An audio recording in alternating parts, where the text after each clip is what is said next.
चार दोस्त 12वीं पास करने के बाद एक होटल में छोटी सी पार्टी कर रहे होते हैं और बातों ही बातों में चारों डिसाइड करते हैं कि आज से 40 साल के बाद आज ही के दिन 1 जनवरी को हम फिर से यहीं मिलकर पार्टी करेंगे।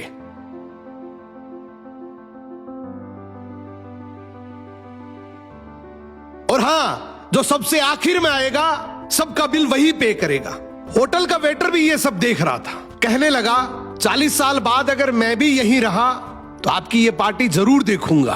ठीक 40 साल बाद पहला दोस्त होटल पहुंचता है तो देखता है वो होटल अब 5 स्टार बन चुका है।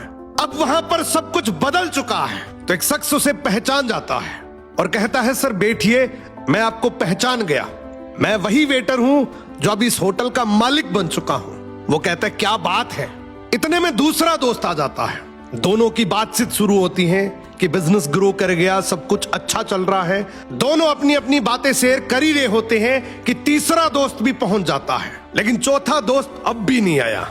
तो जो सेठ होता है वो कहता है आप ऑर्डर कीजिए, मेन्यू में खाना वगैरह सेलेक्ट कीजिए, इतने में आपका दोस्त भी आ जाएगा। अब खाना भी लग गया। वेट करते करते काफी देर हो गई।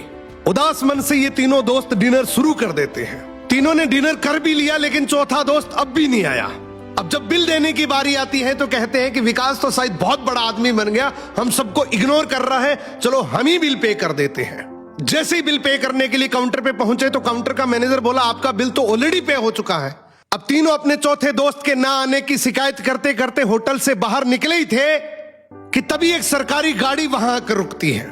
उसमें से एक लड़का उतरता है और तीनों के पैर छूते हुए कहता है मेरे पापा टीचर बन गए थे, मुझे कलेक्टर बनाने के काबिल कर दिया, लेकिन अफसोस मेरे पापा आज से 1 महीने पहले ये दुनिया छोड़कर चले गए।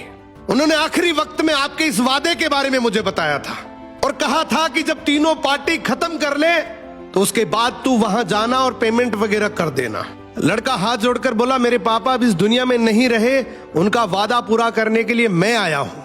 अब ये तीनों नम आंखों से रियलाइज करते हैं कि हम 40 साल बाद ही क्यों मिले, 40 दिन बाद क्यों नहीं मिले। स्वप्नों से हमेशा मिलते रहिए, इससे पहले कि कोई आपका अपना ये दुनिया छोड़कर चला जाए, क्योंकि आदमी सिर्फ एक पानी का बुलबुला है। अब ये रील टेक करो ऐसे दोस्त को जिससे आप काफी टाइम से नहीं मिले और अब उससे मिलना चाहते हो।